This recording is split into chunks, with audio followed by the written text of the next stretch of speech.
Hello students, তোমাদের সকলকে স্বাগত জানিয়ে আজকের ভিডিও শুরু করছি।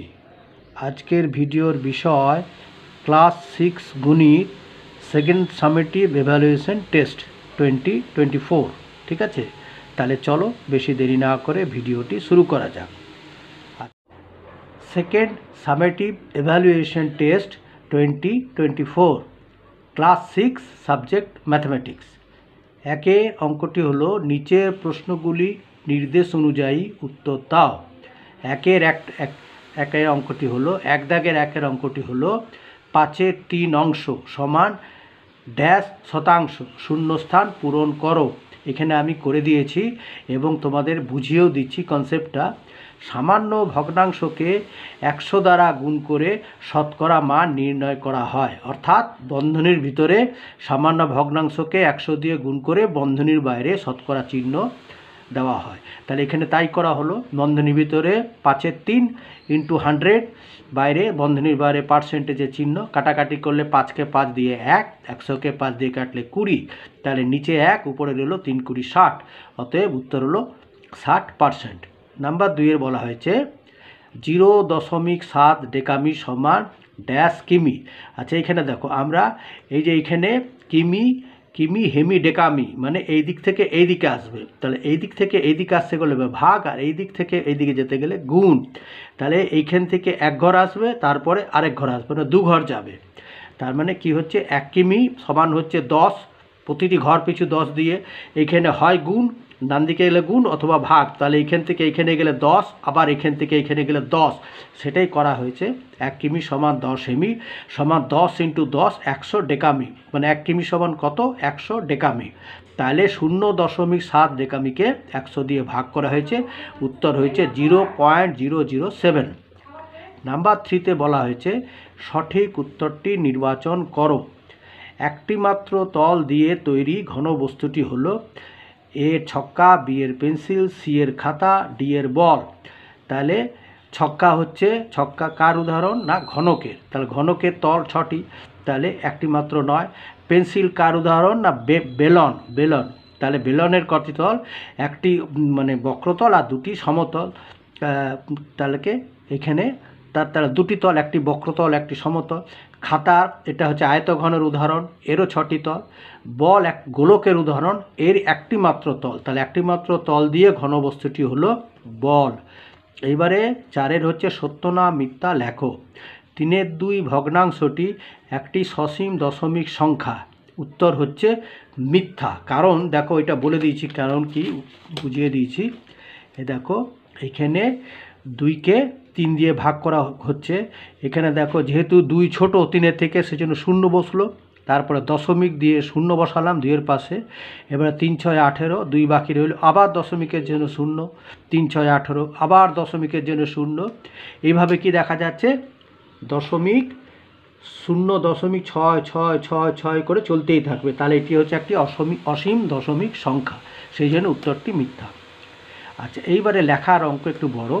2 বলা হয়েছে 15.77 মিটার লম্বা বাঁশের 2.25 মিটার বাদ দিয়ে বাকি অংশকে সমান 2 ভাগ করলে প্রতি ভাগের দৈর্ঘ্য কত হবে। তাহলে এই দৈর্ঘ্যের বাঁশ থেকে এই দৈর্ঘ্যের বাদ দিতে হবে, মানে বিয়োগ করতে হবে। তাহলে 15.77 মিটার লম্বা বাঁশ থেকে 2.25 মিটার বাদ দিলে বাকি বাঁশের দৈর্ঘ্য হবে, এটার থেকে 15.77 থেকে 2.25 বিয়োগ দিয়েছি, এখানে বিয়োগটা করে দেখিয়ে দিয়েছি, হচ্ছে কত 13.52 মিটার।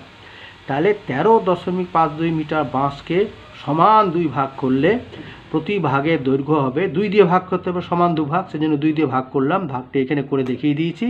তাহলে কত হচ্ছে 6.76 মিটার। এটা হচ্ছে প্রতিটি ভাগের দৈর্ঘ্য, 2টি ভাগের প্রতিটি ভাগের দৈর্ঘ্য হচ্ছে 6.76 মিটার।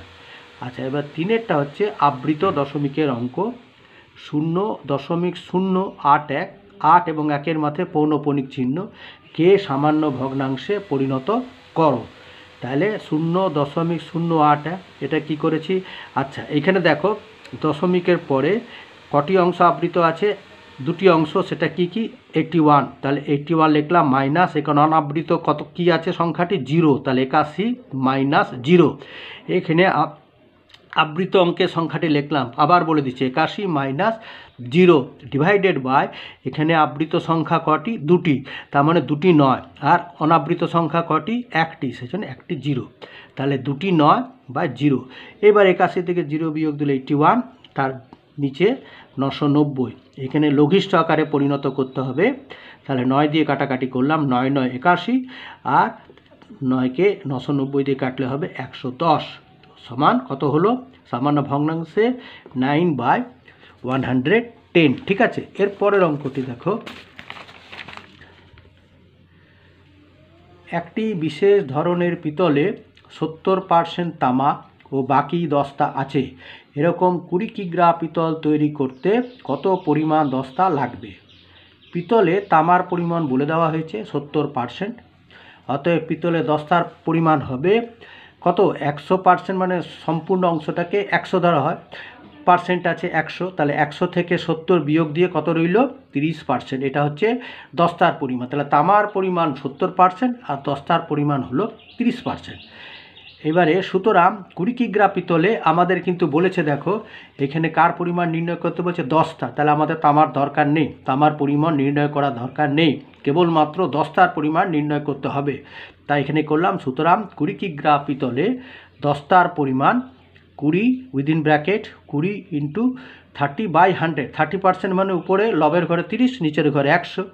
এইবারে 30-এ 0 আর 20 শূন্য, দুটো শূন্য নিচের 100-র সাথে কেটে গেল, এই দুটো শূন্য এই দুটো শূন্য কেটে গেল, উপরে কত হলো? 3 2 6, নিচে কিছুই না, তাহলে উত্তর হলো 6 কিগ্রা। তামার পরিমাণ বেরিয়ে গেল, তো এই দস্তার পরিমাণ বেরিয়ে গেল, তামার পরিমাণে দরকার নেই। এবারে পরের অঙ্কটি, কোন বৃহত্তম সংখ্যা দিয়ে 564 ও 630কে ভাগ করলে প্রতি ক্ষেত্রে 3 ভাগশেষ থাকবে তা নির্ণয় করো। এবারে 564 ও 630কে ভাগ করলে প্রতি ক্ষেত্রে 3 ভাগশেষ থাকে, অতএব বৃহত্তম সংখ্যাটি দিয়ে 564 মাইনাস 3 সমান সমান 561, এবং 630 মাইনাস 3 সমান সমান 627কে ভাগ করলে কোনো ভাগশেষ থাকবে না। ঠিক আছে, অতএব নির্ণয় বৃহত্তম সংখ্যাটি হলো, বৃহত্তম সংখ্যা নির্ণয় করতে বলেছে, মানে এই যে 561 আর 627, এই দুটো সংখ্যার গসাগু নির্ণয় করতে হবে। তাহলে অতএব নির্ণয় বৃহত্তম সংখ্যাটি হলো 561 ও 627-এর গসাগু। এবারে গসাগু করে দেখিয়ে দিয়েছি তোমাদের, নির্ণয় বৃহত্তম সংখ্যাটি হলো কত? এই যে 33, হ্যাঁ, এটি হচ্ছে গসাগু, তাহলে অতএব নির্ণয় বৃহত্তম সংখ্যাটি হলো 33। ঠিক আছে, এর পরের অঙ্কটি দেখো, 6 বলেছে 15 টাকা বেশি, এর বিপরীত রাশিটি কি হবে? লেখো। 15 টাকা বেশি, এর বিপরীত রাশি 15 টাকা কম। ঠিক আছে, বেশির বিপরীত কি? কম, তাহলে 15 টাকা বেশির বিপরীত রাশি হচ্ছে 15 টাকা কম। খালি ডিফারেন্সটা লক্ষ্য করো, কিন্তু আবার এখানে বলা হয়েছে মাইনাস চিহ্ন দিয়ে বলেছে, মাইনাস 30 টাকা ক্ষতি, এর বিপরীত রাশিটি কি হবে? লেখো। তাহলে মাইনাস 30 টাকা ক্ষতির বিপরীত রাশি 30 টাকা ক্ষতি, মাইনাস চিহ্নটা উঠে যাবে। ঠিক আছে, তাহলে মাইনাস 30 টাকা ক্ষতির বিপরীত রাশি 30 টাকা ক্ষতি।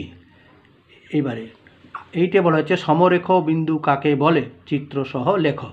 এইখানে দেখো, এখানে একটি সরলরেখা অঙ্কন করেছি, যার উপরে 4টি বিন্দু এ বি সি ডি নিয়েছি। একই রেখার উপর অবস্থিত বিন্দুগুলিকে বলা হবে সমরেখ বিন্দু। ডেফিনেশন দিয়েছি, 3 বা তার অধিক বিন্দু একই সরলরেখার উপর অবস্থিত হলে তাদের সমরেখ বিন্দু বলে। উপরোক্ত চিত্রে যে বললাম এ বি সি ডি, এগুলো হচ্ছে সমরেখ বিন্দু। 9-এর হচ্ছে সমবিন্দু সরলরেখা কাকে বলে? চিত্রসহ লেখো।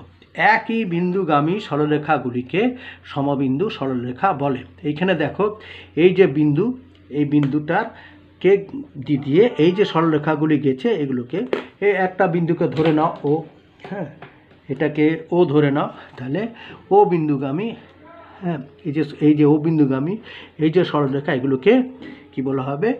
সমবিন্দু সরল রেখা। আচ্ছা, পরেরটা দেখো, 10-এর বলেছে সরল করো।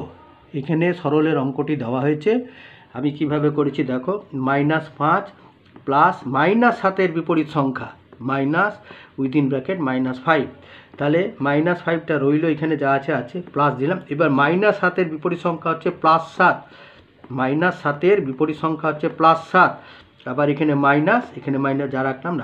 এইবারে দেখো -5 উইদিন ব্র্যাকেট রইল, প্লাস উইদিন ব্র্যাকেট প্লাস রইল। এই মাইনাসটাকে প্লাস করলে এর বিপরীতটা ভিতরে হয়ে যাবে। এটা যদি মাইনাস চিহ্নটাকে প্লাস করি তাহলে এই মাইনাসটা প্লাস হয়ে যাবে, এটা হলো +5। এরপর এই দুটোকে একদিকে বন্ধনীর মধ্যে নিয়ে নিলাম, এটাকে বন্ধনী বাইরে রাখলাম। তাহলে -5 + 7, কোন চিহ্ন বড়? প্লাস বড়। কত বড়? 7 5 থেকে কত বড়? 2, তাহলে +2। আর এখানে +5 আবার বন্ধনীর ভিতরে নিলাম, একই চিহ্ন, +2 + 5, সেজন্য +7, অর্থাৎ 7। ঠিক আছে? আচ্ছা।